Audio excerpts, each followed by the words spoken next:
Hey guys, good morning and welcome back to my channel Rupsa's diary. Rupsa's ডায়েরিতে তোমাদের welcome.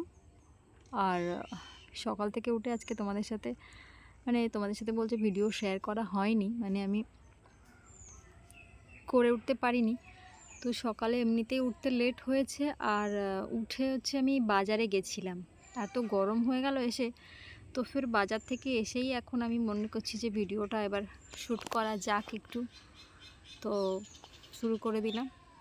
আর আজকে সামনে বাড়ি বলছিলাম, কালকে মেহেন্দি লাগিয়েছি, তো আজকে বিয়ে বাড়ি আছে আমাদের। আবার দুপুরে বিয়ে হয় মাঝে মাঝে, সব নয়, ম্যাক্সিমামটা দুপুরে হয়।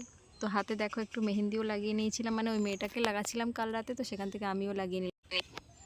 তারপর বাজার থেকে কি নিয়ে এলাম দেখো, চিংড়ি মাছ নিয়ে এসেছি, চিকেন নিয়ে এসেছি, মাছ নিয়ে এসেছিলাম, কাতলা মাছ। এখানে অনেকগুলো ভেজিটেবল আছে, আর ঢ্যাঁড়স, কুমড়ো, বেগুন, কচু, এটসেট্রা এটসেট্রা। ওই যে বললাম অনেক দিনের বাজার আমি একসাথেই করে নিই, বিকজ আমার সময় থাকে না যাওয়ার। তো তারপরে এসে 10টা বেজে গেছিলো প্রায়। আমি কি খাবো ভাবলাম, তো ভাবলাম যে একটু চা করে নিই। ঘরে সেরকম খাবার দাবার আমার ঠিক পছন্দ হচ্ছিলো না, খেতে ইচ্ছে করছিলো না গরমে। তো ভাবলাম একটু চা করে নিই। আর তো একটু চা বসিয়ে দিয়েছি একার জন্যেই।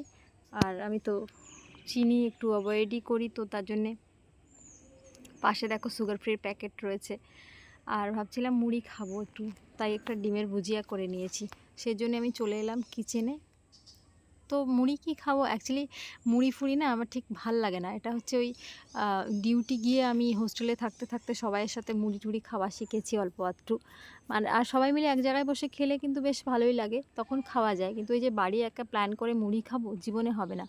তো তার জন্য আমি একটু চা করে নিলাম। আর কিছু খেতে যখন ইচ্ছে হচ্ছে না, তো বাধ্য হয়ে আমি একটু মুড়ি নিয়ে কাঁচা পেঁয়াজ কাঁচা লঙ্কা দিয়ে একটু ডিমের ভুজিয়া চানাচুর মাংস দিয়ে একটু মুড়ি খেতে বসে গেছি। তারপর চাটা নিয়ে আমি শুরু হয়ে যাব। আর আমার এখন সাঙ্গপাঙ্গ চলে আসবে। সাঙ্গপাঙ্গ না থাকলে মুড়িটা গেলা আমার পক্ষে পসিবল হতো না, তাই জন্য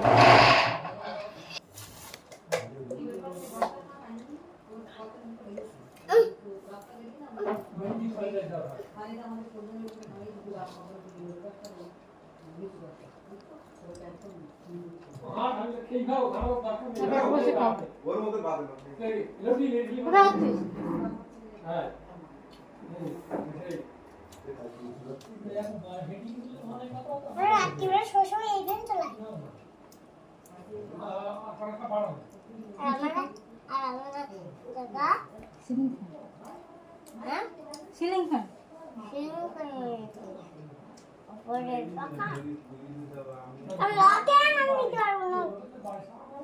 সবাই তো খাবে। হ্যাঁ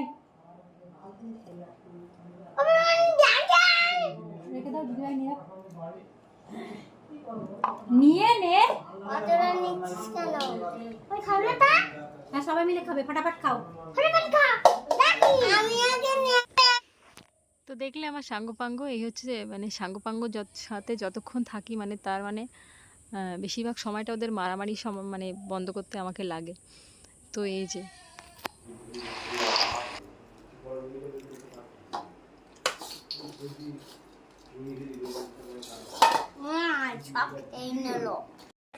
তো যারা ভিডিও দেখো তারা নিশ্চয়ই জানো, এ পাশে খালি গায়ে আমার ভাইজি আর এপাশে পুতুল আমার মেয়ে বসে রয়েছে। তো তিনজনে মিলে খেতে বসেছি, দুজনে মাছ। কেমন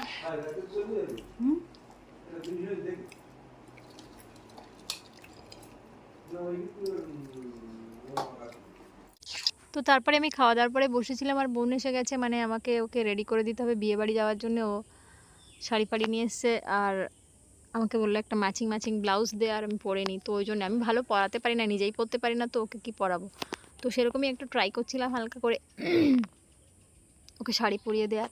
আর আমি কি যাব, ওইদিকে অনেকটা সময় হয়ে গেছে, 1টা-1:30 বেজে গেছে। তো আমার বিয়ে বাড়ি আর যাওয়ার ইচ্ছে নেই। আমি ততক্ষণে স্নানও করিনি, আমি ওই শুয়ে বসে কাটাচ্ছি আর কি। তো ওকে ভাবলাম রেডি করে দিই, দিয়ে যাই স্নান করতে।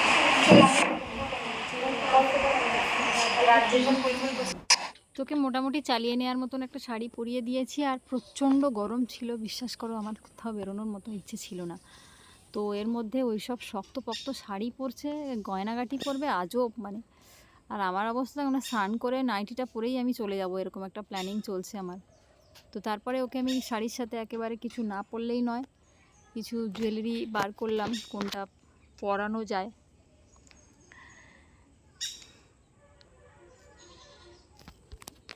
শেষমেশ এটাই পছন্দ হলো, তার মধ্যে আবার কানেরটা কোথায় রেখেছি খুঁজে পাচ্ছি না, তো এটাই পরিয়ে দিলাম। শেষমেশ এত খোঁজা খুঁজছি, তো ও বলছে যে জিনিসপত্র আমি কোথায় কি রাখি আমি কোথাও খুঁজে পাই না। ও সোনার জিনিস হলেও তাই, মানে খুলে হয়তো কানে লাগছে, কানের পরে রইলাম, বালিশের নিচে রেখে দিলাম, পরদিন সকালে চাদর মাদর ঝাড়লাম, কিন্তু আমার মনে নেই আর যে বা আমি কানেরটা এখানে রেখেছিলাম। চাদর মাদর ঝাড়লাম আর সেই কানেরটা কোথায় চলে গেল, এই নিয়ে 3-4 বার আমার জিনিসপত্র হারিয়ে গেছে, খুঁজেও পাওয়া গেছে অবশ্য। তো সে যাই হোক, ওর কানেরটা আর আমি খুঁজে পাইনি কোথাও, ওখানে হাত ছিঁড়ে যাবে। দেখুন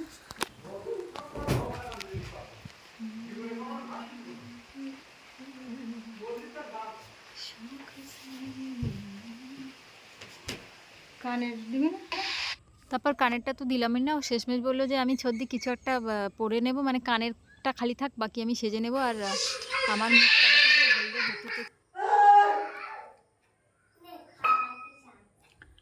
ফোনকে সাজিয়ে দিয়ে আমি জাস্ট এভাবেই খেতে চলে গেছিলাম। ওরা শুনে হাসবে, তো সাজগোজ ব্যাপারটা নেই।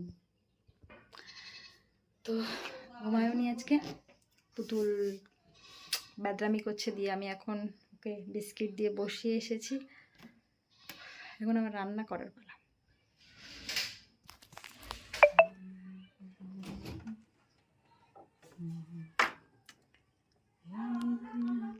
যবে পারে আসবে, আমি অত বলতে পারছি না ফোন করে, আমার কাছে নাম্বারও নেই। কুসুমের ফোনে নাম্বার আছে, ওকে বলো।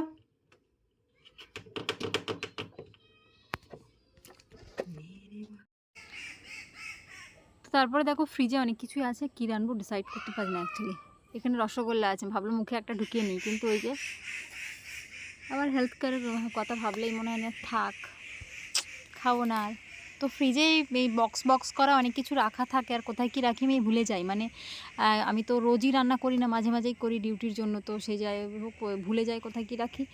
তো দেখো আমি খুলে খুলে আবার দেখছি, মানে তোমরা হয়তো ভাববে ঢং করছি, আসলেই নয়, আমি ভুলেই যাই কোথায় কী রাখি, কোন জিনিসটা কোথায় থাকে। তো এই যে হচ্ছে মাছ রাখা রয়েছে এই কৌটোটাতে, তো এখান থেকে কিছু মাছ বার করে নেব রান্না করার জন্যে। তোমরাও কীরকম করে মাছ রাখো ঘরে, মাঝে মাঝে কমেন্ট করে জানাতে পারো। আমি তো এরকম রাখি। এটা একটা চকলেটের বক্স, আইসক্রিমের বক্স যেগুলো পাওয়া যায়, তার মধ্যে বেশ বড় জায়গা থাকে, আর বেশ মানে এয়ার টাইট। চলো দেখা যাক এখান থেকে কী কী মাছ নেওয়া যায়। বেশ কিছুদিন আগে, মানে কিছু মাস আগে আমি কন্টিনিউয়াসলি ভিডিও করতাম, কিন্তু ওই যে সত্যি কথা বলতে কি সময় থাকে না এডিট করার আমার, আর ডিউটিতে গেলে সবাই হাসাহাসি, মানে আজকে এই করেছিস সেই করেছিস, মানে বলে কি মিথ্যে কথা বলছিস, মানে আমি যে খাবার নিয়ে যাই ওখানে খুবই মানে অয়েল ফ্রি খাবার থাকে, আর কিন্তু প্রচণ্ড ঝাল থাকে। তো ওরা বলে যে এই বলিস যে ইসে মানে হেলদি খাবার করি, ঝাল মশলা কম, কিন্তু তোর ঝালের গায়ে তো আমরা খাবার মুখে করতে পারি না। তো এই সমস্ত টানা শুনতে শুনতে আমি বললাম তাড়াতাড়ি কি, আর এখন পুতুল বড় হচ্ছে আস্তে আস্তে, ওর পেছনে এতটাই সময় চলে যায় আমার, আমি আর পারি না। তো তারপরে দেখো মাছটা আমি বার করে নিয়েছিলাম আর মেখে নিয়েছি, 2 পিস মাছই বার করেছি, কারণ কি আমি নিয়ে যাব 2 পিসই সেজন্যে। আর এখানে দেখো আমি শিলপাটায় কিন্তু মশলা করে নিচ্ছি, কারণ শুধুমাত্র একটু আদা পেস্ট করার ছিল আর কাঁচা লঙ্কা। সো মিক্সচার মেশিনে এটা অনেক লেট হয়ে গেছে, 7টা বেজে গেছে, আমাকে আবার সব করে পুতুলকে পড়াতে বসতে হবে। মামনির কাছে পড়তে চায় না মামনির কাছে, তো আমাকে যত তাড়াতাড়ি সম্ভব কিচেন থেকে বেরিয়ে ওকে নিয়ে বসতে হবে। চলো রান্না করে নিই, পরে দেখা যাচ্ছে। তো দেখো এখানে কি কি রান্না করব কেটে নিয়েছি আমি। বেগুন ভাজা করব, আর এই যে ঢ্যাঁড়স দিয়ে চিংড়ি মাছটা করব, ঢ্যাঁড়স আলু দিয়ে। আর মাছ যেটা আছে ওটা ওই এপাশে অল্প একটু আলু কেটে নিয়েছি, আর একটা ঝোল করব। মানে একা খাবো তার জন্য এত গল্প কি, মানে এটাই বলতে পারো তোমরা। কিন্তু নিয়ে যায়, আমরা অ্যাকচুয়ালি অনেকজন থাকি একসাথে ডিউটিতে, তো সবাই ডিভাইড করে খায়, সেজন্য থাকে অনেকের কাছে অনেক কিছু থাকে। তো তারপর দেখো রাত্রির হয়ে গেছে, পুতুলের পড়াশুনোও হয়ে গেছে, আর আমি ওকে এখন হচ্ছে ফ্রেশ আপ করে দিচ্ছি, একটু স্নান করিয়ে দিই, বাথরুমে ঢুকিয়ে দিই, কিন্তু সব সময় রোজ 2-3 বার, এখন গরমের সময় তো 2-3 বার করে স্নান করে নেয়, তার মধ্যে যদি আবার রাত্রিরে স্নান করে নেয় তো জ্বর ঠর হয়ে যাবে। সেজন্য আজকে আমি আর স্নান করালাম না, ওকে গা মুছিয়ে দিলাম। মাঝে মাঝেই দিই, সব সময় যেদিন দেখি যে দিনে 3-4 বার স্নান করে ফেলছে সেদিন আর স্নান করানোর এটা নিই না।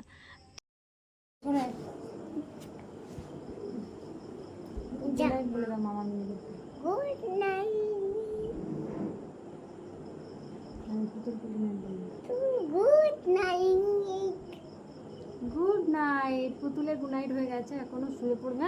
আর মামাম কি করবে?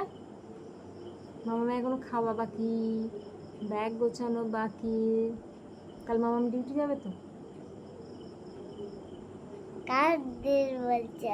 আর মামাম ডিউটি গেলে তুমি কি করো? খেলা করো? মারামারি? বই পড়ো না? কার সাথে মারামারি করো? দিদি ভাইয়ের সাথে? তুমি দিদিকে মারো না দিদি তোমাকে মারে?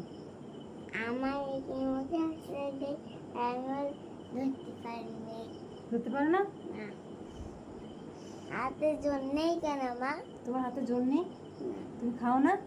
হ্যাঁ, তা খাও তো, তাহলে জোর কোথায় যায়? সব এই কিনে পেটে চলে যায়। হ্যাঁ। আচ্ছা ঠিক আছে, তুমি এখন শুয়ে পড়ো, মামা এখন ব্যাগ গুছিয়ে নিই। তো তারপরে আমি পুতুলকে শোয়া করিয়ে দিয়ে আমি নিজেকে একটু করছিলাম, মানে রান্না বান্না করেছি। আমার স্কিন কেরম জ্বালা জ্বালা করছিল, তো ফ্রিজেস থেকে একটা আইস কিউবগুলো ছোট ছোট হয়ে যায় নিচে, আমি আলাদা করে বাটিতে করে আইস বসিয়ে দিই আমি নিজে ব্যবহার করব বলে। তো এই দেখো গোল গোল আইস নিয়ে আমি ওটাকে ভালো করে ম্যাসাজ করছি মুখে, আর ফিলিং ফ্রেশ। তারপরে বাথরুমে চলে গেছি, স্নান করে চলে এলাম। আর আজকের মতো এখানেই ভিডিওটা শেষ করব। Good night. তো রোজ রাতে গরমের সময় স্নান করে না শুলে কিন্তু আমার একদমই ঘুম হয় না। তো তারপরে আজকে আবার রান্না বান্না ছিল, স্নান তো আমাকে করতেই হতো। তো চলো আজকের ভিডিওটা এত অবধি, টাটা। দেখা হচ্ছে নেক্সট ভিডিওতে।